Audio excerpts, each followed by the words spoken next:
Olá pessoal, tudo bem? Aqui é a professora Andréa, professora de Biologia da Frente B. Hoje nós vamos continuar o assunto relacionado aos ciclos biogeoquímicos. E o último ciclo que falta para a gente terminar é o ciclo da água.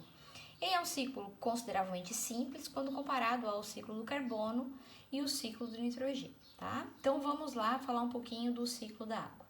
Bom, acredito que você já deve imaginar, né? A água é a substância química presente em maior quantidade em todos os seres vivos. Por exemplo, o humano, cerca de 70% do corpo de um humano é feito de água. Existem outros seres vivos que essa concentração ainda é maior, chegando a até 90%, mais que 90% de água. Mas de uma maneira geral, é a substância química mais abundante no corpo dos seres vivos. E ela apresenta várias funções para esses organismos, tá? Para esses seres vivos. Como, por exemplo, transporte de substâncias. Vamos falar aí de sangue, por exemplo, tá? Então, o sangue, ele tem lá as células, mas também tem a parte líquida, o plasma, né? E dentro do sangue vão ser transportadas aí inúmeras substâncias, né? Produtos de digestão, hormônios, vitaminas, excretas, são várias substâncias transportadas via sangue, e o sangue tem o plasma, que é a parte líquida do sangue, que é composta em grande parte por água, tá? Manutenção da temperatura corporal. Então, animais endotérmicos, eles produzem o seu calor, tem uma forma interna de produção de calor, e esse calor ele é transferido entre as células, entre as partes do organismo, através da água. Então a água vai transferindo esse calor para todas as partes do organismo, se mantendo uma temperatura aproximadamente constante. Solvente no interior das células. Então, como já disse, a maior parte da composição de um ser vivo é água. E é lógico, essa água vai estar presente dentro das células. E essa água presente dentro das células, ela vai atuar como um solvente de grande parte das substâncias que estão lá dentro dessa célula, né? Então, aminoácidos, vitaminas, carboidratos, são substâncias que estejam dentro das células. E também participa de várias reações metabólicas. Reações de hidrólise, por exemplo, tá?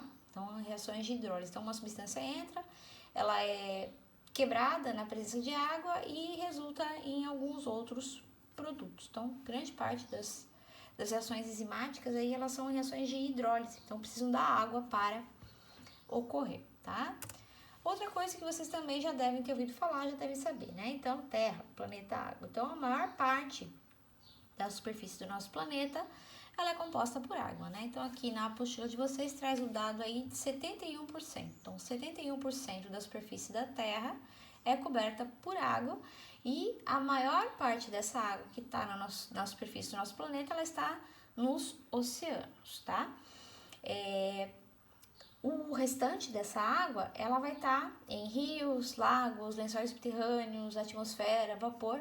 E é importante lembrar também que grande parte da água, depois aí dos oceanos, nós temos grandes reservatórios na forma de gelo, tá? Então temos água congelada aí nas geleiras. Também é uma fonte importante de reserva de água depois dos oceanos. Aí o que sobrou vai estar em rio, lago, lençol subterrâneo ou freático, né, que é água que está no interior, né, do solo, e a água na forma de vapor que está na atmosfera. O ciclo da água, de uma maneira geral, ele é representado por dois processos, tá? A evaporação. Imagine uma água que está no oceano, que está no rio, no lago, ou quando você está fazendo algum serviço em casa, está lavando a sua casa e deixou uma poça de água. Então, essa água, por ação da temperatura, tempo, ela vai evaporar e vai ir para a atmosfera. E outro processo aqui é a transpiração, né? Transpiração que vai ocorrer aí com a presença dos seres vivos. Eu fui correr hoje, eu estou transpirando, né? Então, é um exemplo aí que acontece com a gente, né? Quando aumenta a temperatura do ambiente, aumenta a temperatura corporal, e a água que está no nosso corpo, ela acaba saindo, uma parte dela, por transpiração. Lembrando aqui que a transpiração não é um processo exclusivo de animais, tá? Então, ela ocorre também em plantas. Então, evaporação, simplesmente você deixa uma água parada, com a ação da temperatura, do tempo, ela vai mudar de estado, vai do líquido para o gasoso e vai para a atmosfera. A transpiração já envolve a participação de seres vivos, tá? Então, aumentou a temperatura corporal, no caso aí da gente, de outros animais, para manter a nossa temperatura constante, mais ou menos constante, para baixar essa temperatura, um dos processos é a transpiração. Só lembrando que a transpiração não vai ocorrer apenas só em animais, ela vai ocorrer em plantas também, e isso é importante aqui para o ciclo da água, tá? Bom, o ciclo da água ele é dividido em duas fases, tá? O ciclo curto e o ciclo longo. De uma maneira bem simples, o que é o ciclo curto? O ciclo curto da água seria a água chegando nos rios, nos lagos, na superfície líquida do planeta, evaporando e voltando para a atmosfera. Lá na atmosfera ocorre o quê? Uma condensação, precipitação e essa água volta para o planeta. Volta para a superfície do planeta, onde ela vai novamente fazer parte do volume de oceanos, de rios, de lagos. Uma parte dela vai infiltrar no solo, vai preencher os lençóis freáticos e assim vai. De uma maneira bem simples, o ciclo curto, ele não tem a participação de seres vivos. A água não vai passar pelos seres vivos. Então, isso seria o ciclo curto. Então, quando a água dos oceanos, rios, mares, lagos evapora e retorna à superfície na forma de chuva e neve. Poderia ser granizo também, tá?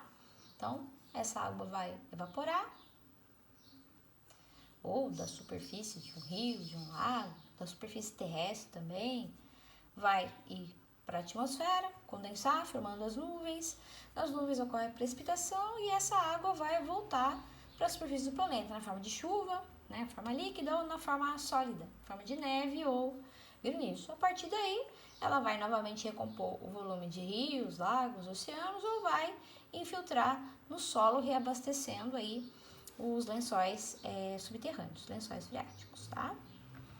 Já o ciclo longo, esse tem a participação dos seres vivos. Então, essa água, ela vai passar pelo corpo dos seres vivos, tá?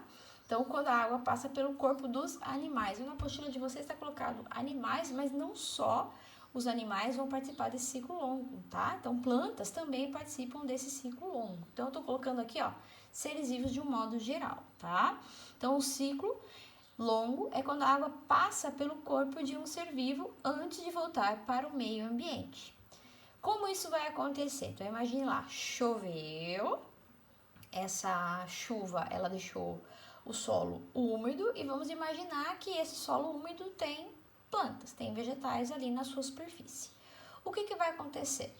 Essas plantas, esses seres fotossintetizantes, eles vão absorver essa água pelas raízes e vão utilizar essa água aí para o processo de subida da seiva elaborada e depois para fotossíntese e a transporte da seiva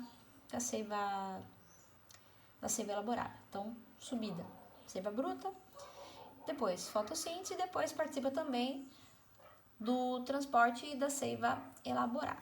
Então, a água é retirada dos solos pelos vegetais para fotossíntese, utiliza para fotossíntese, ou um animal vai lá e consome aquela planta. Lógico, no corpo daquela planta vai ter água e assim a água passa da planta, que absorveu do solo, para o animal. E assim a água vai sendo passada pelos vários elos das teias ou das cadeias alimentares. Então, a água é passada para os outros animais da cadeia alimentar. Então, a água foi retirada, tá? Pela fotossíntese, foi retirada pela ingestão. Então, animais consumiram a água que estava presente em organismos fotossintetizantes e assim vai sendo passada por todos os organismos de uma cadeia alimentar. E como é que essa água vai voltar? Como é que essa água vai voltar para o ciclo? Então, ela foi retirada, fotossíntese, por passagem pela cadeia alimentar, através da alimentação, e ela vai voltar à superfície através da evapotranspiração. O que é essa evapotranspiração? É a somatória, tá? Da transpiração e da evaporação. Lembrando que a transpiração ela vai envolver seres vivos e a evaporação não, tá? Então, ela volta para a superfície, para a atmosfera, através da evapotranspiração, conjunto de transpiração e evaporação, respiração. Então, uma respiração, mesmo se a gente pensar numa respiração celular, um dos subprodutos aí da respiração celular, além do ATP, vão ser moléculas de água. Então, a respiração celular, a respiração orgânica, ela também devolve moléculas de água para a atmosfera. Fezes e urina, né? Tem água na sua composição, tem água nas fezes, tem água na urina. E também a decomposição dos corpos. Lembrando que a componente maior abundância nos seres vivos é a água. Então, quando ele excreta, quando ele defeca, ou mesmo quando ele morre, seu corpo entra em decomposição, essa água que estava no corpo dele acaba voltando para o ambiente. Essa água que saiu pelas fezes, urina ou pela decomposição do corpo, ela vai acabar evaporando e voltando para a atmosfera. Chegando na atmosfera, o que vai acontecer? Essa água ela vai condensar, formando as nuvens, e depois ela vai precipitar na forma de chuva, ou na forma de granizo, ou neve, voltando para o ciclo, tá? Então, aqui, ó, que a gente tinha mostrado antes, esse é o pequeno ciclo, sem a participação de seres vivos, e aqui, ó, o grande ciclo, ou o ciclo longo, que ocorre com a participação de seres vivos, aqui, ó, que tem indicado alguns animais e algumas plantas, tá? Então, lembrando aqui, animais e plantas transpiram, né? Ocorre também a evaporação, que está no ambiente, né? A água que está presente no ambiente, no lago, no rio, ela acaba evaporando também. Esses animais, eles excretam, né? Urina, eles defecam. Animais e plantas, todos os seres vivos morrem. Quando eles morrem, eles entram em decomposição e, com isso, a água acaba voltando para a atmosfera. Na atmosfera ocorre a condensação, formação de nuvens e a precipitação, a água volta para o ambiente. Chegando no ambiente, ela vai novamente compor volume de lago, de rio, de mar, vai infiltrar no solo, reabastecendo lá os lençóis freáticos. Ok? Então, era isso.